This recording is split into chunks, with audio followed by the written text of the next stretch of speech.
ខ្មោចផ្លូវកែងចំពោះទី1ដំណើរឆ្ពោះទៅកាន់ផ្លូវកែងរថយន្ត Ford Ranger បិទបង្អួចចិត្តបើកបោះពួយសម្ដៅទៅកាន់ភូមិដាច់ស្រយាលមួយនៅយាយីខេត្តពោធិ៍សាត់ខាងក្នុងរថយន្តសុវណ្ណតារានិងវិជាដែលជាមិត្តភក្តិទាំង3នាក់បានត្រៀមខ្លួនរួចជាស្រេចដើម្បីចាប់ផ្ដើមជីវិតថ្មីនៅទីនោះសុវណ្ណជាអ្នកបើកបរមានចរិតស្ងប់ស្ងាត់និងគិតច្រើនតារាអង្គុយក្បែរគាត់ជាមនុស្សឧស្សាហ៍និងចូលចិត្តរៀបចំផែនការរីឯវិជាអង្គុយនៅកៅអីក្រោយមានចរិតរស់រីនិងចូលចិត្តលេងសើចពួកគេទាំង3បានសម្រេចចិត្តទៅសាងសង់ផ្ទះមួយក្បែរដីចំការដែលពួកគេបានទិញទុកដើម្បីចាប់ផ្ដើមអាជីវកម្មកសិកម្មខ្នាតតូចឆ្ងាយទៀតទេសុវណ្ណខ្ញុំចាប់ផ្ដើមឃ្លានហើយវិជាស្រែកសួរពីក្រោយខណៈដៃកំពុងរាវរកស្ករគ្រាប់នៅក្នុងកាបូបសុវណ្ណក្រឡេកមើលម៉ោងបន្តិចទៀតទេវិជាប្រហែលជាកន្លះម៉ោងទៀតយើងនឹងដល់ភូមិគោលដៅតារាបើកមើលផែនទីក្នុងទូរស័ព្ទត្រូវហើយយើងជិតដល់ហើយខ្ញុំទៅតែឮគេនិយាយថាផ្លូវចូលភូមិនេះមានផ្លូវកែងមួយដែលបត់ច្រើនហើយមើលទៅគួរឲ្យខ្លាចបន្តិចផ្លូវកែងគួរឲ្យខ្លាចណែណាទៅខ្លាចផ្លូវកែងខ្ញុំខ្លាចតែអត់បាយតែឥឡូវនេះវិជាសើចចំអកសវណ្ណញញឹមតិចតែក្នុងចិត្តមានអារម្មណ៍ប្លែករហូតមកដល់ពេលនេះពួកគេបានបើកកាត់ព្រៃស្ងាត់និងវាលស្រែធំពេលនេះមេឃចាប់ផ្ដើមងងឹតបន្តិចម្ដងបង្កើតជាស្រមោលវែងពីដើមឈើធំអមសងខាងផ្លូវខ្យល់ត្រជាក់បក់ផាត់ចូលតាមបង្អួចបន្តិចបង្កើតជាសំឡេងគ្រលែងឬដូចជាសំឡេងខ្សឹបខ្សៀវនៅពេលពួកគេបើកមកដល់ចំណុចមួយរថយន្តក៏បន្ថយល្បឿនដោយស្វ័យប្រវត្តិខាងមុខគេគឺជាផ្លូវបត់កោងមួយយ៉ាងខ្លាំងដែលគេហៅថាផ្លូវកែងនៅត្រង់ចំណុចផ្លូវកោងនោះមានដើមឈើធំដុះត្រដេករំពាត់ជុំវិញមើលទៅស្រមោលខ្មៅក្រាទោះបីជាពេលល្ងាចប្រលប់ក៏ដោយក៏នៅត្រង់កន្លែងនោះមើលទៅងងឹតស្លប់ហាក់ដូចជាពន្លឺមិនអាចឆ្លងកាត់បាននេះហើយឬផ្លូវកែងដែលតារាឯងនេះវិជាសួរទាំងចាប់អារម្មណ៍ប្រហែលជាហើយតារាឆ្លើយតិចនៅពេលសវណ្ណបុត្រចង្កូតរថយន្តចូលផ្លូវកែងស្រាប់តែមានអារម្មណ៍ត្រជាក់ស្រៀងបកកាត់ពេញខ្លួនរោមដៃរោមជើងរបស់គាត់ព្រឺខ្ញាក់អារម្មណ៍មួយដូចជាមាននរណាម្នាក់កំពុងសម្លឹងមើលតួគេពីក្នុងព្រៃងងឹតនោះស្របពេលជាមួយគ្នានោះភ្លាមរថយន្តក៏រលត់ម៉ាស៊ីនយ៉ាងស្ងាត់ខ្នៀមអាយ៉ាកើតអីនឹងសវណ្ណវិជាភ័យបន្តិចមិនដឹងដែរសវណ្ណព្យាយាមបញ្ឆេះម៉ាស៊ីនឡើងវិញតែគ្មានបានការមានតែសំឡេងម៉ាស៊ីនរោទោគ្រូវីហើយក៏ស្ងាត់ទៅវិញតារាបើកទ្វារចុះពីរថយន្តចាំខ្ញុំទៅមើលមុខរថយន្តបន្តិចសវណ្ណក៏ចុះតាមក្រោយពេលចុះដុលដីក្លិនផ្កាចំបៃចាស់ក៏អណ្ដែតចូលច្រមុះបង្កើននៅអារម្មណ៍ព្រឺព្រួយថែមទៀតគាត់ក្រឡេកមើលជុំវិញឃើញដើមឈើធំនិងព្រៃស្ងាត់ជ្រងំខ្យល់នៅត្រង់ផ្លូវកែងនោះហាក់ដូចជាបោកខ្លាំងជាងកន្លែងផ្សេងមិនដឹងកើតអីទេសុវណ្ណថ្មរថយន្តក៏នៅថ្មីម៉ាស៊ីនក៏ទើបតែឆែកមើលដែរតារានិយាយទាំងឆ្ងល់ស្របពេលនោះវិជាក៏ចុះពីលើរថយន្តដែរម៉ោះខ្ញុំជួយរុញពួកគេទាំង3នាក់បានព្យាយាមរុញរថយន្តតែគ្មានបានការរថយន្តហាក់ដូចជាមានអ្វីមកសង្កត់ជាប់សំឡេងក្អែកខ្មៅយំពីចុងឈើបន្លឺឡើងក្នុងភាពស្ងប់ស្ងាត់នៃព្រៃសវណ្ណងាកមើលទៅក្នុងព្រៃងងឹតមកខាងផ្លូវគាត់មានអារម្មណ៍ថាគាត់ឃើញអ្វីមួយយ៉ាងស្រមោលពណ៌សរឹមមួយហាក់ដូចជាកំពុងលាក់ខ្លួននៅពីក្រោយដើមឈើធំមួយដើមពេលគាត់សម្លឹងមើលឲ្យច្បាស់ស្រមោលនោះក៏បាត់បង់ទៅវិញសុវណ្ណអញឃើញអីតារាសួរអត់អីទេសុវណ្ណឆ្លើយទាំងស្ទាក់ស្ទើរពួកគេនៅតែបន្តព្យាយាមបញ្ឆេះរថយន្តនៅពេលសុវណ្ណចាប់ផ្ដើមអស់សង្ឃឹមស្រាប់តែរថយន្តក៏រោទប់ម៉ាស៊ីនឡើងវិញដោយឯកឯងអេយ៉ាកើតអីហ្នឹងវិជាភ្ញាក់ផ្អើលប្រហែលជាដោយសារតែយើងនៅកន្លែងនេះយូរពេកហើយតារានិយាយថឹងភ័យសុវណ្ណក៏ប្រញាប់ឡើងរថយន្តហើយបើកចេញពីផ្លូវកែងនោះយ៉ាងលឿនពួកគេទាំងអស់ មានអារម្មណ៍ធូរស្រាលបន្តិចប៉ុន្តែសូវ៉ាន់នៅតែមិនអាចបំភ្លេចបាននៅស្រមោលពណ៌សដែលគាត់បានឃើញនោះទេវានៅតែលងបន្លាចក្នុងគំនិតរបស់គាត់ក្លិនផ្កាចំប៉ីក៏នៅតែដក់ជាប់ច្រមុះចំពោះទី2ការចាប់ផ្ដើមនៃរឿងចម្លែកបន្ទាប់ពីបានឆ្លងកាត់ផ្លូវកាយនោះតួពួកគេក៏បានមកដល់ផ្ទះថ្មីរបស់ពួកគេដោយសុវត្ថិភាពវាជាផ្ទះឈើតូចមួយដែលពួកគេបានសាងសង់ទុកជាមុនស្ថិតនៅចម្ងាយប្រហែល2គីឡូម៉ែត្រពីផ្លូវកាយនោះទោះបីជាផ្ទះនោះនៅជិតផ្លូវក៏ពិតមែនតែនៅជុំវិញផ្ទះមានដើមឈើធំៗនិងព្រៃស្រមោលក្រាស់យប់នោះពួកគេទាំង3បានចូលគេងលក់អស់កម្លាំងពីការធ្វើដំណើរប៉ុន្តែសូវ៉ាន់មិនអាចគេងលក់ស្រួលឡើយគាត់នៅតែនឹកឃើញដល់ហេតុការណ៍នៅផ្លូវកែងនោះគាត់ក៏មានអារម្មណ៍ថាគាត់មិនបាននៅម្នាក់ឯងនៅក្នុងបន្ទប់នោះឡើយគាត់ហាក់ដូចជាឮសំឡេងខ្សឹបខ្សៀវតិចៗចេញពីជ្រុងណាមួយនៃបន្ទប់គាត់បានព្យាយាមទប់អារម្មណ៍តែសំឡេងនោះនៅតែបន្តសូវ៉ាន់សំឡេងខ្សឹបខ្សៀវនោះហាក់ដូចជាឮឈ្មោះរបស់គាត់វាជាសំឡេងស្រីស្រទន់តែបង្កប់នូវភាពត្រចៀកស្រេងស្រឿងសវណ្ណភ័យឡើងញ័រខ្លួនគាត់បិទភ្នែកយ៉ាងចេតព្យាយាមគិតថាវាគ្រាន់តែជាសុបិនអាក្រក់តែពេលគាត់បើកភ្នែកឡើងវិញគាត់បានឃើញស្រមោលពណ៌សរឹមរឹមមួយកំពុងឈរនៅក្បែរទ្វារបន្ទប់របស់គាត់ស្រមោលនោះមានសភាពជាមនុស្សស្រីសក់វែងថ្លាក់ដល់ចង្កេះតែมันអាចមើលឃើញមុខបានច្បាស់ឯងជាអ្នកណាសុវណ្ណព្យាយាមនិយាយតែសំឡេងរបស់គាត់ញ័ររន្ធត់ស្រមោលនោះมันបានឆ្លើយតបឡើយវានៅតែឈរស្ងៀមសម្លឹងមកគាត់បន្ទាប់មកវាក៏អណ្ដែតបាត់ចូលទៅក្នុងជញ្ជាំងយ៉ាងយឺតសុវណ្ណភ័យញ័រដល់ថ្នាក់ដេកមិនលក់ពេញមួយយប់ពេលព្រឹកឡើងគាត់បានប្រាប់រឿងនេះទៅកាំងតារានិងវិជាឯងប្រកាសទេសុវណ្ណប្រហែលជាឯងយល់សប្តិហើយ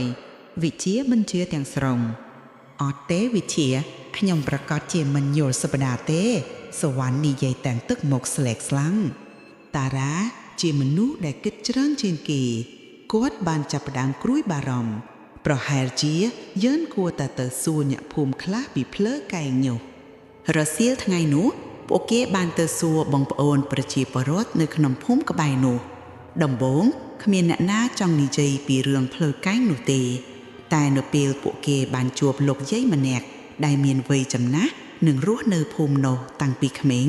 លោកយាយក៏បានសម្រេចចិត្តប្រាប់រឿងមួយដល់ពួកគេចៅអើយផ្លូវកែងនោះមិនមែនជាកន្លែងធម្មតាទេលោកយាយនិយាយទាំងទឹកមុខស្រងូស្រងាត់កាលពីជាង50ឆ្នាំមុននៅទីនោះមាននារីម្នាក់ឈ្មោះស្រីលាក់ជាកូនស្រីអ្នកភូមិដ៏ស្រស់ស្អាតនាងបានស្លាប់បាត់បង់ជីវិតនៅផ្លូវកែងនោះដោយសារគ្រោះថ្នាក់ចរាចរណ៍ដ៏អាថ៌កំបាំងមួយគេនិយាយថានាងត្រូវបានឡានបុកហើយអ្នកបើកបរបានរត់គេចខ្លួនបាត់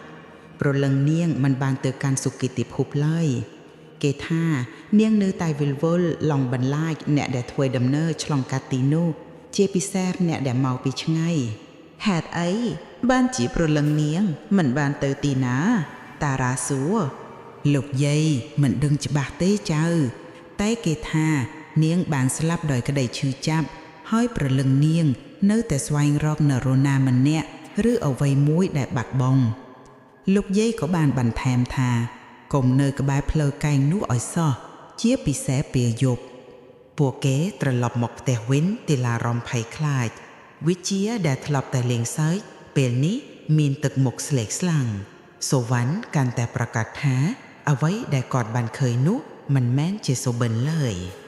យប់បន្ទាប់អ្វីក៏កាន់តែអាក្រក់ទៅសូវ៉ាន់កំពុងអង្គុយអានសៀវភៅនៅក្នុងបន្ទប់ទទួលភ្ញៀវស្រាប់តែគាត់លាសំឡេងកញ្ចក់បែកពីក្នុងផ្ទះបាយគាត់ក៏ប្រញាប់ដើរទៅមើលគាត់បានឃើញចានកែវមួយបានធ្លាក់ពីលើតុបែកខ្ទេចខ្ទីនៅលើកម្រាលឥដ្ឋគ្មាននរណាញាក់ណាឡើយញាក់ណាគេធ្វើអីហ្នឹងសុវណ្ណស្រែកហៅតារានិងវិជាក៏ស្ទុះចេញពីបន្ទប់រៀងខ្លួនកើតអីសុវណ្ណតារាសួរ ចាននេះវាមកពីណាសូវ៉ាន់នេះនិយាយតាំងដៃញ័រវាមិនបាងធ្លាក់ដោយខ្លួនឯងទេពួកគេក៏ចាប់ផ្ដើមមានអារម្មណ៍ថាខ្មោចស្រីលាក់កំពុងតាមលងបន្លាយពួកគេដល់ក្នុងផ្ទះហើយចំពោះទី3ការបរបាញ់ចាប់តាំងពីថ្ងៃនោះមកហេតុការណ៍ចម្លែកឡើងក៏កើតមានឡើងជាបន្ទាប់នៅក្នុងផ្ទះរបស់ពួកគេសំឡេងរំខានពួកគេតែងតែឮសំឡេងជើងដើរចុះឡើងនៅកណ្ដាលអាធ្រាត្រ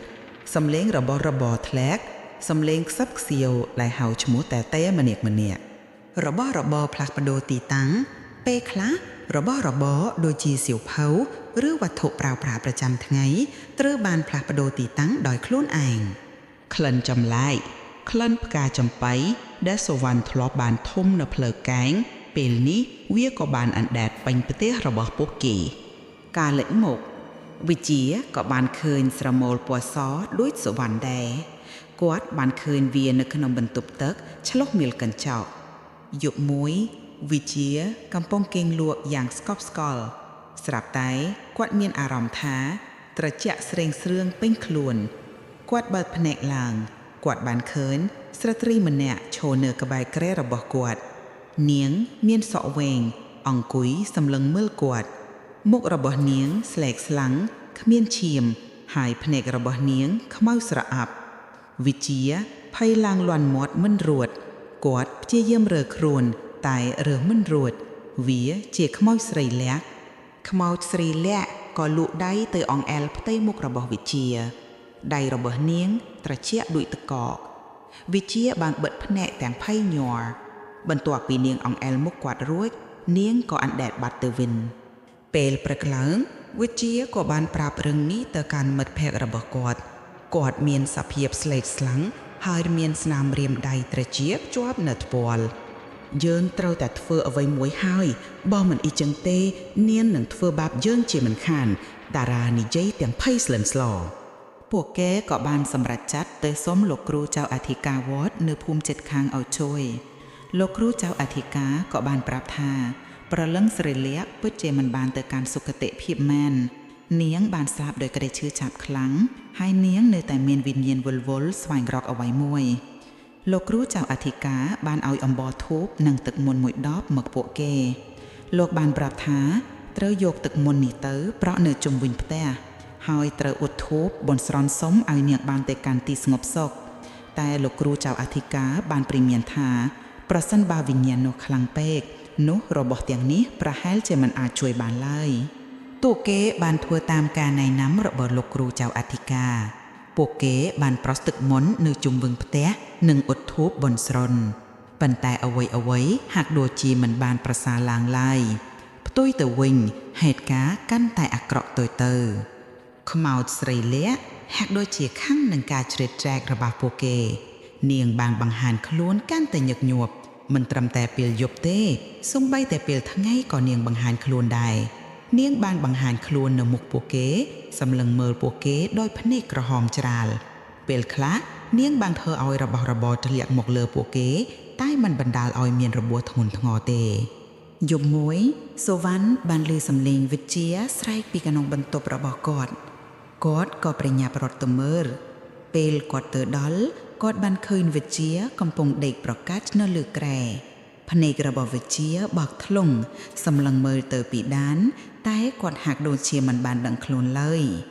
គាត់បានស្រែកនិយាយអ្វីមួយយ៉ាងជាភាសាដែលសូវ៉ាន់មិនធ្លាប់ឮពីមុនមកស្របពេលនោះសូវ៉ាន់ក៏មានអារម្មណ៍ថាត្រជាក់ស្រេងស្រឿងនៅក្បែរគាត់ក៏ងាកមើលទៅខាងក្រោយគាត់បានឃើញស្រីលាក់កំពុងឈរនៅក្បែរគ្រែរបស់វិជា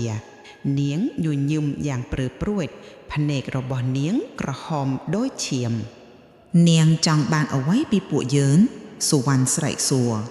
ខ្មោចស្រីលាក់មិនបានឆ្លើយតបឡើយនាងគ្រាន់តែបន្តញញឹម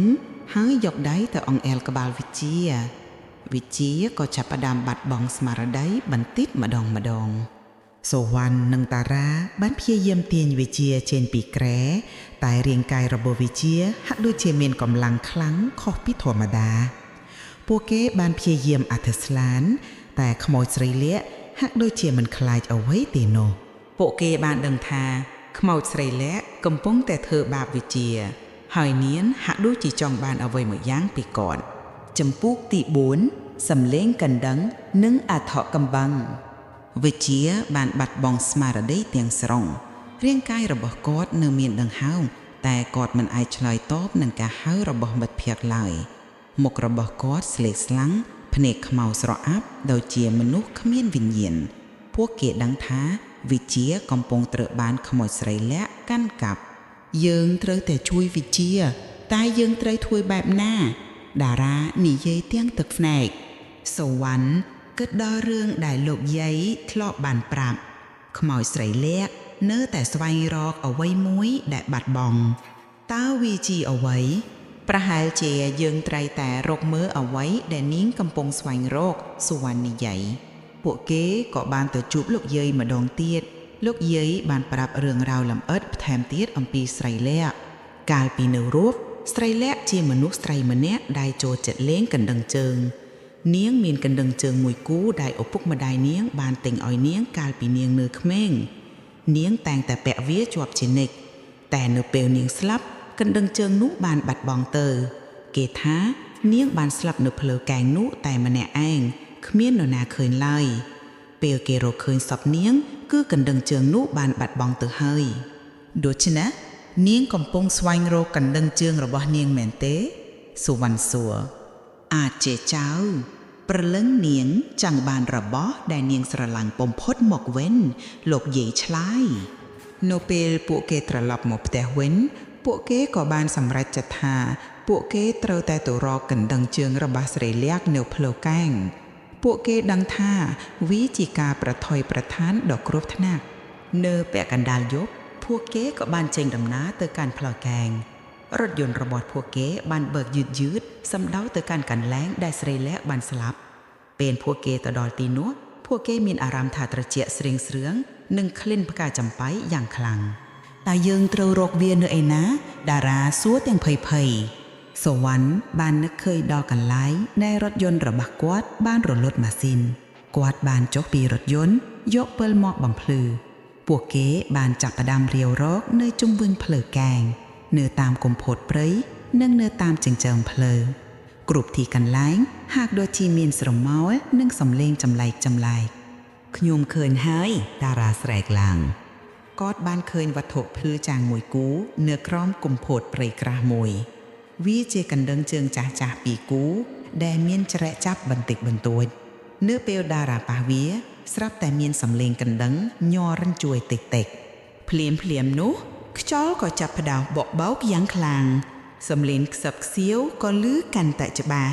ស្រមោលខ្មៅក្រាស់ហាក់ដូចជាកំពុងវិលវល់ជុំវិញពួកគេដឹងថាខ្មោចស្រីលាក់កំពុងបង្ហាញខ្លួនហើយខ្មោចស្រីលាក់បានបង្ហាញខ្លួននៅចំពីមុខពួកគេនាងមានសភាពស្លេកស្លាំងភ្នែកក្រហមច្រាលសក់រញ៉េញ៉ៃមុខរបស់នាងមានស្នាមរបួសនាងសម្លឹងមើលកណ្ដឹងជើងនៅក្នុងដៃរបស់តារានាងចង់បានវាណាស់មែនទេសូវ៉ាន់និយាយទាំងញ័រខ្លួនខ្មោចស្រីលាក់ក៏ងក់ក្បាលយ៉ាងយឺតយើងនឹងឲ្យវាទៅនាងវិញតែនាងត្រូវតែទុកវិជាឲ្យយើងហើយនាងត្រូវតែទៅឲ្យបានស្ងប់សុខសូវ៉ាន់បន្តខ្មោចស្រីលាក់ក៏លាតដៃទៅរកកណ្ដឹងជើងនោះតារាក៏បានដាក់កណ្ដឹងជើងនោះទៅក្នុងដៃនាងនៅពេលដែលកណ្ដឹងជើងបានទៅដល់ដៃខ្មោចស្រីលាក់ភ្លាមនោះរាងកាយរបស់នាងក៏ចាប់ដើមពន្លឺពណ៌សរឹមមុខរបួសរបស់នាងក៏បានជាសះស្បើយហើយមុខរបស់នាងក៏ប្រែជាស្រស់ស្អាតវិញនាងញញឹមដាក់ពួកគេវាមិនមែនជាស្នាមញញឹមព្រឺព្រួយដោយមុនទៀតទេតែជាស្នាមញញឹមដ៏ស្រស់ស្អាតនិងស្ងប់ស្ងាត់អរគុណសំឡេងខ្សឹបខ្សៀវនោះបានបន្លឺឡើងបន្ទាប់មករាងកាយរបស់នាងក៏អណ្ដែតឡើងទៅលើមេឃហើយក៏បាត់បង់ទៅក្នុងភាពងងឹតនៃរាត្រីក្លិនផ្កាចំប៉ៃក៏បានរសាត់បាត់ទៅជាមួយនាងដែរខ្យល់ក៏បានស្ងប់ស្ងាត់ទៅវិញភាពត្រជាក់ក៏បានបាត់ទៅវិញពួកគេមានអារម្មណ៍ធូរស្រាលយ៉ាងខ្លាំងពួកគេក៏ប្រញាប់ត្រឡប់មកផ្ទះវិញពេលពួកគេទៅដល់ផ្ទះពួកគេបានឃើញវិជាកំពុងដេកលក់យ៉ាងស្ងប់ស្ងាត់នៅលើគ្រែ មុខរបស់គាត់បានប្រែជាធម្មតាវិញចំពោះទីប៉ានស្រមោលដែលនៅសេសសល់វិជាបានដឹងខ្លួនឡើងវិញនៅពេលព្រឹកគាត់មានអារម្មណ៍ថាអស់កម្លាំងនិងឈឺក្បាលបន្តិចគាត់មិនចាំអ្វីសោះពីហេតុការណ៍ដែលបានកើតឡើងឯងកើតអីវិជាសុវណ្ណសួរខ្ញុំមិនដឹងដែរខ្ញុំមានអារម្មណ៍ថាខ្ញុំបានគេងលក់យូរណាស់មកហើយវិជាឆ្លើយសុវណ្ណនិងតារាបានសម្រេចចិត្តមិនប្រាប់វិជាពីអ្វីដែលបានកើតឡើងឡើយពួកគេមិនចង់ឲ្យគាត់ភ័យខ្លាចថ្ងៃបន្ទាប់ពួកគេក៏បានប្រាប់លោកគ្រូចៅអធិការពីហេតុការណ៍ទាំងអស់លោកគ្រូចៅអធិការបានដឹងថាប្រលឹងស្រីលៀកបានទៅកាន់សុគតិភពហើយចៅអើយពេលខ្លះប្រលឹងដែលស្លាប់ដោយមិនបានស្ងប់សុខពួកគេនៅតែវិលវល់ស្វែងរករបស់ដែលបាត់បង់នៅពេលដែលពួកគេបានរកឃើញរបស់នោះពួកគេនឹងបានទៅកាន់ទីស្ងប់សុខហើយលោកគ្រូចៅអធិការពារភន្យល់ពួកគេក៏បានសម្រេចចាត់បន្តរស់នៅក្នុងផ្ទះនោះហេតុការណ៍ចម្លែកប្លែកក៏មិនបានកើតឡើងទៀតឡើយក្លិនផ្កាចំបៃក៏បានបាត់ទៅពួកគេបានមានអារម្មណ៍ថាមានសុវត្ថិភាពប៉ុន្តែសុវណ្ណនៅតែមិនអាចបំភ្លេចហេតុការណ៍ទាំងអស់នោះបានឡើយគាត់នៅតែនឹកឃើញដល់ស្រមោលពណ៌សរឹមរឹមនិងសំឡេងខ្សឹបខ្សៀវនោះគាត់ដឹងថាខ្មោចស្រីលៀកបានទៅបាត់ហើយតែបទពិសោធន៍ដ៏ព្រឹកព្រួយនោះនៅតែដកជាប់ក្នុងចិត្តរបស់គាត់យប់មួយសុវណ្ណកំពុងអង្គុយម្នាក់ឯងនៅក្នុងបន្ទប់ទទួលភ្ញៀវគាត់បានឮសំឡេងខ្យល់បក់ផាត់តិចតិចនៅខាងក្រៅបង្អួចគាត់ក៏បានងាកមើលទៅខាងក្រៅគាត់បានឃើញស្រមោលពណ៌សរឹមរឹមមួយកំពុងឈរនៅក្រោមដើមឈើធំមួយដើមនៅមុខផ្ទះរបស់គាត់សុវណ្ណភ្ញាក់ខ្លួនព្រឺខ្ញាក់គាត់ដឹងថាវាមិនមែនជាស្រីលាក់ទេវាគ្រាន់តែជាស្រមោលមួយដែលស្រដៀងនឹងនាងប៉ុណ្ណោះស្រមោលនោះបានឈរនៅទីនោះមួយសន្ទុះហើយបន្ទាប់មកវាក៏បាត់ទៅវិញយ៉ាងស្ងាត់ស្ងៀមសុវណ្ណបានដឹងថាទោះបីជាខ្មោចស្រីលក្ខបានទៅបាត់ក៏ដោយក៏នៅតែមានរឿងអថកំបាំងជាច្រើននៅក្នុងពិភពលោកនេះដែលมันអាចពន្យល់បានផ្លូវកាយនោះនឹងនៅតែជារឿងព្រឺព្រួចសម្រាប់អ្នកដែលធ្វើដំណើរឆ្លងកាត់ទីនោះជានិច្ចហើយបទពិសោធន៍របស់ពួកគេនឹងคล้ายទៅជារឿងមួយដែលពួកគេនឹងចងចាំជារៀងរហូតគាត់បានក្រឡេកមើលទៅផ្លូវងងឹតដែលនាំទៅដល់ផ្លូវកែងគាត់ដឹងថាពិភពលោកនេះពោពេញទៅដោយរឿងអាថ៌កំបាំងដែលមិនអាចមើលឃើញដោយភ្នែកទទេបានហើយក្មួយផ្លូវកែងនឹងនៅតែបន្តឡងបន្លាចអ្នកដែលហ៊ានប្រមាថដល់ទីកន្លែងរបស់នាងជារៀងរហូតសូម្បីតែពេលនេះក៏ដោយគាត់ហាក់ដូចជាឮសំឡេងខ្សឹបខ្សៀវពីចម្ងាយថាគុំឆ្លងកាត់ផ្លូវកែងរឿងរ៉ាវរបស់ខ្មោចផ្លូវកែងត្រូវបានបិទបញ្ចប់ដោយភាពអាថាកំបាំងនិងភាពភ័យខ្លាចដែលនៅតែដកជាប់ក្នុងចិត្តរបស់សុវណ្ណនិងមិត្តភ័ក្តិរបស់គាត់ជានិច្ចផ្លូវកែងនៅតែជាផ្លូវកែងដដែលតែវាឡើងជាផ្លូវកែងធម្មតាទៀតហើយវាជាផ្លូវកែងដែលលាក់បាំងនៅរឿងរ៉ាវដ៏សោកសៅនិងអាថាកំបាំងរាប់មិនអស់